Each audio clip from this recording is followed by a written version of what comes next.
kasih atas waktu yang diberikan. Yang saya hormati kepada Bapak reviewer dan kepada panitia pelaksanaan monif laporan akhir penelitian. Perkenalkan, nama saya Iwayan Suardinata. Saya akan mewakili teman-teman untuk menyampaikan laporan penelitian saya. Permasalahan yang dihadapi adalah mengenai ujian online.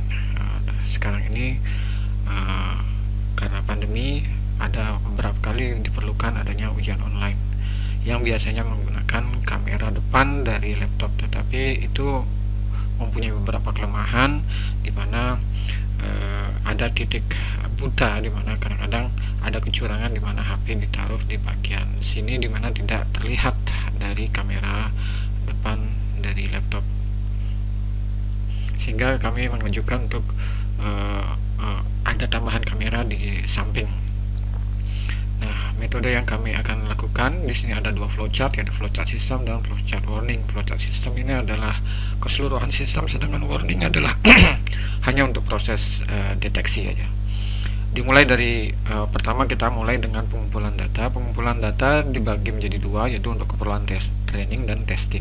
Keperluan training adalah untuk meningkatkan kemampuan sistem mendeteksi objek. Jadi pertama kita collect data training. Pertama kita ngambil data pre-training, jadi model yang sudah di training dengan tersedia di internet, itu kami mengambil dari model zoo.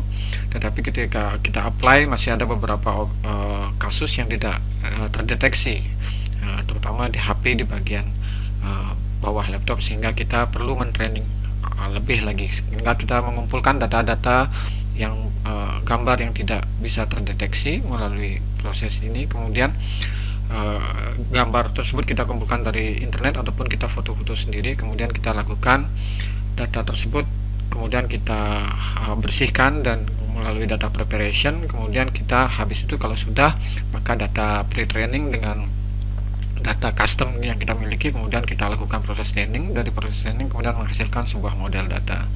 Model data ini akan kita gunakan untuk mendeteksi, untuk diperlukan untuk model data tersebut digunakan untuk memproses video. Nah, yang di sini adalah untuk keperluan testing. Sekarang untuk testing kita mengumpulkan video dari mahasiswa, kita melakukan ujian mock-up, artinya ujian yang bukan ujian sebenarnya. Kita minta mereka menambahkan kamera di sebelah samping. Kemudian dari data itu kita mengumpulkan dari peserta itu ada dua data, yaitu video rekaman dan kemudian juga data berupa Excel, yaitu berupa data ground truth. Data ground truth ini berupa pernyataan dari peserta di menit berapa mereka melakukan kecurangan, sehingga itu kan menjadi acuan untuk menilai akurasi deteksi. Sedangkan dari sisi video, kemudian kita lakukan cleaning dulu sebelum diproses, kemudian kita lakukan objek deteksi berdasarkan dari model data yang kita sudah training dari proses training sebelumnya. Hasil deteksi, nah detail dari object detection itu ada di flowchart berikutnya. Kemudian hasil dari object detection itu akan ada dua, yaitu satu adalah video yang dimana akan ada penandanya, sedangkan juga file CSV. Dan kemudian dari file CSV kita olah lagi sehingga memberikan warning atau memberi tanda di video mana ada peluang kecurangan, sehingga kita tandai frame-nya. Kemudian habis itu setelah berhasil, kemudian hasil warning tersebut kita evaluasi berdasarkan ground truth sehingga didapatkan hasil presisi dan akurasi. Ini adalah hasil video dari proses deteksi. Kemudian ini adalah proses cleaning. Mereka bebas melakukan, kita bebaskan mereka dulu. Kemudian ini adalah hasil video. Kemudian juga ini adalah hasil CSV yang dapat. Kemudian proses ini juga kita akan bersihkan dulu. Ini adalah data frame-nya, kemudian jam, waktunya, waktu, dan kemudian hasil deteksi. Hasilnya adalah kita dari 13 video yang kita dapatkan, ternyata 7 video tidak bisa kita lakukan pada proses data operation. Yang pertama, ketika karena mereka salah rekam, kemudian juga dari proses training mereka melakukan kesalahan. Nah, dari hasilnya hanya 6 video dengan total semuanya adalah durasinya adalah 4 menit 1 jam 47 total video tersebut durasinya 1 jam 47, kemudian framenya sebanyak 192.929. Ukuran total yang kita olah adalah 8 GB 285. Kemudian dari proses training kita menggunakan model baseline, yaitu dari data pre-training Coco Detection, Faster LCNN. Kemudian custom data kita ngambil sendiri sebanyak 81 gambar dan 15 gambar testing.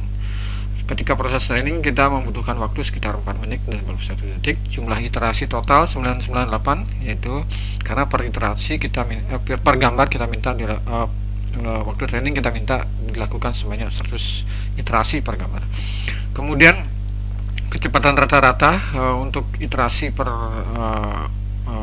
kecepatan untuk setiap iterasi hanyalah 0,02 detik. Dari hasil proses tersebut didapatkan ada true positif dan false positif dan false negatif.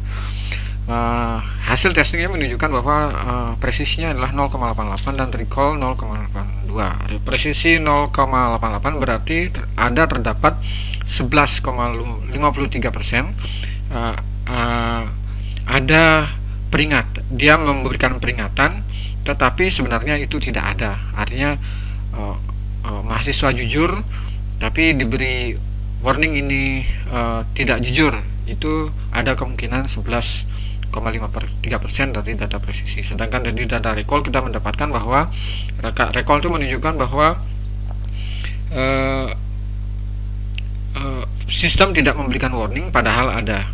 Jadi ada sebesar 17,85% sistem itu tidak memberikan warning padahal ada. Sedangkan dari presisi sistem memberikan ada 11,53% di mana sistem memberikan warning tetapi sebenarnya tidak ada. Nah, itu data dari presisi dan call.